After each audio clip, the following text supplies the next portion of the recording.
பாக்யம் அஞ்சலி வீட்டுக்கு போறாங்க. பாக்யம் அஞ்சலி வீட்டுக்கு போய், ஏய் அஞ்சலி வெளியே வாடி, அடுத்தவன் புருஷனை மயக்கி வச்சிருக்க, நெஞ்செழுத்து இருந்தா ஊர் முன்னாடி வந்து நில்லடி. இவளால இந்த ஒத்தையாலதான் என் பொண்ணு மயிலோட வாழ்க்கை இன்னைக்கு கோர்ட்டு படியேறி நிக்குது. அஞ்சலி வெளியே வந்து, தயவு செஞ்சு கத்தாதீங்க, ஊரே வேடிக்கை பாக்குது, எனக்கும் அவங்களுக்கும் எந்த தொடர்பும் இல்லைன்னு சொல்றாங்க. தொடர்பு இல்லையா, பின்ன எதுக்குடி என் மருமக சரவண உனக்கு தாலி கட்டுறேன்னு சத்தியம் பண்ணிட்டு திரியிறான்? என் பொண்ணு மயில் வயித்துல இன்னைக்கு ஒரு உயிர் வளருதுடி, அந்த பிள்ளைக்கு அப்ப இல்லாம பண்ண பாக்குறியா? என் பொண்ணோட விவாகரத்து கேச பின்னாடி இருந்து இயக்குறதே நீதாண்டி.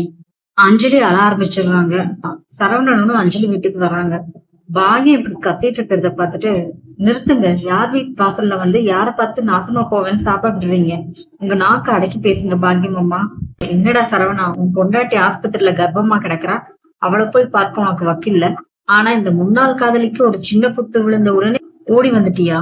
ஆமா, ஓடி வருவேன். அஞ்சலி என் முன்னாள் காதலி மட்டும் இல்ல, என் ஒட்டுமொத்த வாழ்க்கையோட நிம்மதி. அவளை பத்தி பேச உங்களுக்கு என்ன தகுதி இருக்கு? உங்க பொண்ணு மயிலு பண்ண தில்லு முள்ளு சொன்ன போய், இதனாலதான் நாங்க கோர்ட்டுக்கு போனோம். விவாகரத்து கேஸ் நடக்குது, அதுக்கும் அஞ்சலிக்கும் என்ன சம்பந்தம்? சம்பந்தம் இல்லையா? மயில் வயிற்றுல வளர்றது உன் ரத்தம்டா. அதை மறந்துட்டு இவளுக்கு தாலி கட்டுவேன்னு வாக்கு கொடுத்துருக்கேல, அத கேட்கத்தான் வந்தேன். ஆமா, கொடுத்தேன். விவாகரத்து பேப்பர் என் கைக்கு வந்த அடுத்த நிமிஷம் இந்த அஞ்சலி கழுத்துல நான் தாலி கட்டுவேன். இதுதான் நான் அவளுக்கு கொடுத்த சத்தியம். ஏன்னா உங்க பொண்ணு மயில் என் வாழ்க்கையை நரகமாக்குனப்ப எனக்கு மறுவாழ்வு கொடுத்துக்க சம்மதிச்ச தேவதேவ. என் காதலை அசையப்படுத்த உங்களுக்கு யாருக்கும் உரிமை இல்லை.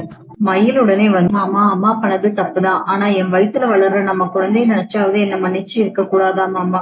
ஏன் கோர்ட்டு கேஸில் என் வாழ்க்கையை அழிக்கிறீங்க? மயில், உன் வயித்துல வளர்ற குழந்தைக்கு நான் துரோகம் பண்ணல, ஆனா நீ எனக்கு பண்ணின துரோகத்தை என் மனசு இன்னும் மன்னிக்கல. விவாகரத்து கேஸ் கோர்ட்ல இருக்கு, சட்டம் என்ன சொல்லுதோ அதை நான் கேட்க தயாரா இருக்கேன். ஆனா இது பாரு பாக்கியம், என் வாழ்க்கையில நீங்க விளையாடினது போதும். திரும்பவும் இந்த அஞ்சலி வீட்டு வாசல்ல உங்களை பார்த்தேன், இல்ல அவளை பத்தி யாராவது ஒரு வார்த்தை தப்பா பேசினதை என் காதுக்கு வந்துச்சு, அப்புறம் இந்த சரவணன் கொலகாரனா கூட மாறுவோம். மயிலுடனே, மாமா விட்டுருங்க மாமா, அம்மாவை விட்டுருங்கன்னு கெஞ்சலாங்க. மயிலு, உங்க அம்மா அஞ்சலியே கேவலமா பேசியிருக்காங்க, மரியாதையும் உங்க அம்மாவை கூட்டிட்டு இவங்க போயிரு, கோர்ட்ல பாத்துக்கலாம்னு சொல்றாங்க சரவணன். சரவணன் அஞ்சலிக்கு தைரியம் சொல்லிட்டு அங்க இருந்து கிளம்புறாங்க. பாக்கியம் மயில் கிட்ட, ஏண்டி மயிலு, உனக்கு ஒரு நியாயம் கிடைக்கணும் தான் நான் இவ்வளவு தூரம் வந்து சண்டை போடுறேன், ஆனா நீ பெத்த அம்மாவா எனக்கு சப்போர்ட் பண்ணாம உன் வாழ்க்கையை சீரழிச்சு அவனுக்கே பக்காளித்து வாங்குறியே, உனக்கு அறிவு இருக்கா?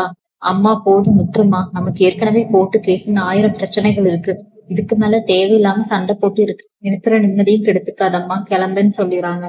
வீட்டுல பாண்டியன் சரவணன் கிட்ட, சரவணா என்னடா பண்ணி வச்சிருக்க? விவாகரத்து கேஸ் போதாதுன்னு இப்ப தெருவுல நின்னு ரகலை பண்ணி குடும்பமானத்தை காத்துல பறக்க விட்டுட்டியே. பொண்டாட்டி கர்ப்பமா இருக்கான்னு கொஞ்சமாவது அறிவு இருக்காடா உனக்குன்னு கேக்குறாரு. அப்பா, அவங்க அஞ்சலியை அசிங்கப்படுத்தினாங்கப்பா, அதனாலதான் சும்மா வேடிக்கை பார்க்க முடியல, அவங்க அம்மா கிட்ட நான் சண்டை போட்டேன்ப்பா அப்படின்னு சொல்றாங்க சரவணன்.